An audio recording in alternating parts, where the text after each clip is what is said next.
Salut tout le monde, aujourd'hui je reviens pour une nouvelle vidéo, c'est une vidéo produit terminé.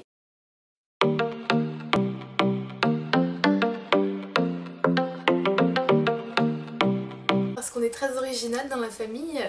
Et donc du coup on va commencer par on va faire des produits terminés, voilà, c'est normal. Et on va commencer par des produits pour les cheveux parce que j'ai des cheveux assez très bouclés en fait. Et c'est des cheveux limite caribéens et qui sont très très secs, genre vraiment très très secs. Et du coup on a des produits, j'en ai deux. Il y a celui-ci qui est pas forcément pour les cheveux frisés mais qui est pour donner du volume, et c'est pas mal parce que quand tu as besoin de donner du volume à un endroit où tu n'en as pas du tout alors que de l'autre côté ça fait comme ça et que là c'est plein, ça sauve. Surtout que c'est un truc sans rinçage, ça s'appelle, c'est un truc de Alexis Cosmetics So 3D. Ensuite on a un produit qui est très bien, en fait ça, je le connais depuis pas mal de temps. Et donc c'est un jeune Freda, c'est Freezies.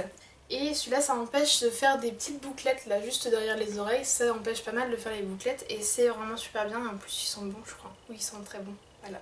Ensuite on passe pour le teint, oui le teint. C'était ma bébé crème, c'est une bébé crème Maybelline, je pense que vous la connaissez, la Dream Bébé Pure.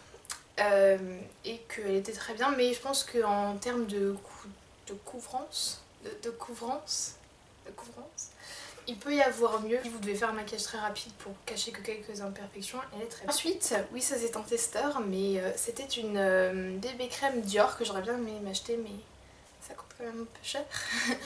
Et donc du coup c'était la Water V Bébé 010. Et c'était une bébé crème Dior qui est super bien. Donc il y a trois teintes, il y a une medium, light et une dark. Et elle est vraiment très bien, c'est-à-dire que elle a une très bonne couvrance. Et qu'elle reste bien. Juste le petit bémol, c'est qu'au bout d'un moment, tu sens que si tu passes ta main, ça s'effrite, c'est bizarre. Sans vraiment enlever la couvrance, mais ça s'effrite un peu, c'est gênant. Et ensuite, comme on s'est maquillé, il faut bien qu'on se démaquille. Bah oui. Donc là c'est une eau micellaire qui est démaquillante de chez Yves Rocher en mala mixte. Donc elle était très bien. Ensuite on avait un démaquillant, un Mixa Expert Peau Sensible. Qui était aussi un démaquillant du coup. Nettoyante et apaisante et aux extraits de rose. Qui était très bien, mais je pense que j'ai préféré quand même celle-là. Un peu différente. Il y en a une qui est naturelle et l'autre qui est un peu moins naturelle mais qui marche quand même. Et donc c'est normalement il y a un savon qui va avec, mais j'ai jeté le savon bizarrement. Mais c'est les trois qui vont ensemble, donc c'est là déjà il y a ces trois actions. On lave le visage, ensuite on passe un roll-on effaceur imperfection, qui est un petit roll-on comme ça.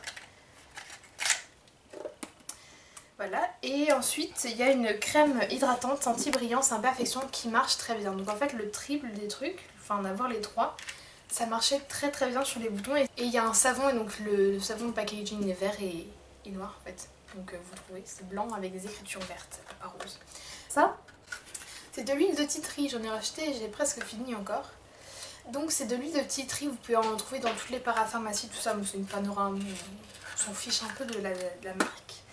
Et donc en fait l'huile de tea tree c'est très bon pour les boutons. Donc si vous voulez en mettre par exemple le matin pour éviter de trop sentir le tea tree, parce que c'est vrai que ça sent très fort, vous en mettez juste partiellement. Mais si vous voulez en mettre sur tout le visage, il faut mettre avec une crème hydratante ou quelque chose, il faut le diluer.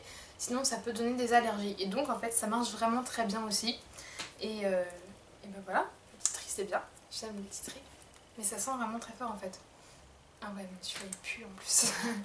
Et donc ensuite, changeons totalement de sujet. Nous allons parler d'un parfum qui n'a rien à faire dans cette vidéo, mais je l'ai quand même fini, alors on va parler de ça. Donc en fait, c'est mon parfum un peu préféré parce que c'est celui que j'ai en ce moment. Le Flower Vacanzera, qui sent très bon, voilà. Donc il y a un petit coquelicot. J'espère que cette vidéo vous aura plu. Et si vous avez d'autres des demandes de vidéos que vous voudrez qu'on fasse, vous pouvez les mettre dans les commentaires en bas. N'hésitez pas à vous abonner pour savoir quand est-ce qu'on publie d'autres vidéos et de lâcher un petit pouce bleu si vous avez aimé. Voilà, bisous!